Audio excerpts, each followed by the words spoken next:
আপনি বিবেক জাগাতে পারলেন না, আপনার মধ্যে কোনো বিবেক নাই, মনুষ্যত্ব নাই, আপনি কীর্তন কি শুনবেন? কলম দেখতে সুন্দর, কালি নাই, ওই কলমের দাম কি? মানুষের 1000 টাকা থাকতে পারে, লাখ লাখ টাকা থাকতে পারে, কিন্তু বিবেক যদি না থাকে, মনুষ্যত্ব যদি না থাকে, আপনার মানুষের দামটা কোথায়?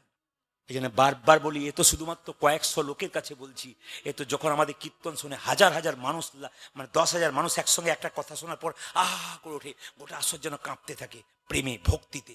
আপনাদের যেমন দাদা ভাইয়েরা পেছন দিকে আছেন, এই কথাগুলো শোনার সঙ্গে সঙ্গে আহা করে উঠছেন। তার মানে কি, যদি ঢোকাতে পারে ভেতর, তার কেঁপে উঠতে পারে, না ঢুকলে কোনদিন কাঁপবে না। সবাই লক্ষ্য করুন মায়েরা, কৃষ্ণ সুদামা গুরুদেবের কাছে গেল, সন্দীপন মুনির কাছে, আর যেই না গেছে, মটুক ব্রাহ্মণ দেখলো আমার ছেলে তো খাচ্ছে না, মরে যাবে, চলো সুদামাকে ওখানে ভর্তি করে দিয়ে আসি। যারা উজ্জয়িনী গেছেন তারা দেখবেন, কিছু মনে করবেন না, উজ্জয়িনীতে একটা মন্দির আছে, মঙ্গল গ্রহের মন্দির। দেখবেন ছেলে মেয়েদের বিয়ে দেওয়ার আগে আপনারা বলেন না, মেয়ের মাঙ্গলিক দোষ আছে, বলেন না মায়েরা, যে ছেলেরও মাঙ্গলিক দোষ থাকে, মেয়েরও মাঙ্গলিক দোষ থাকে, তাহলে জ্যোতিষ বলছে বিয়ে দেওয়া যায়। কিন্তু ছেলের মাঙ্গলিক দোষ নেই, মেয়ের আছে, তাহলে দেওয়া যাবে না, কিংবা মেয়ের আছে ছেলের নেই, ওতে দেওয়া যাবে না। মাঙ্গলিক দোষটা কাটাতে হয় কোথায়?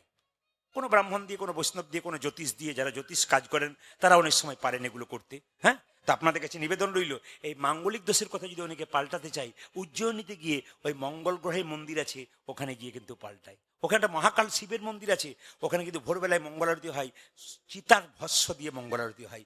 ওখানে বাস করছে কে? সন্দীপন মুনি। আর ওখানে যাচ্ছে কে? মটুক ব্রাহ্মণ তার ছেলেকে নিয়ে। চলো আমার কৃষ্ণ কাছে শুধু আমাকে নিয়ে যাই।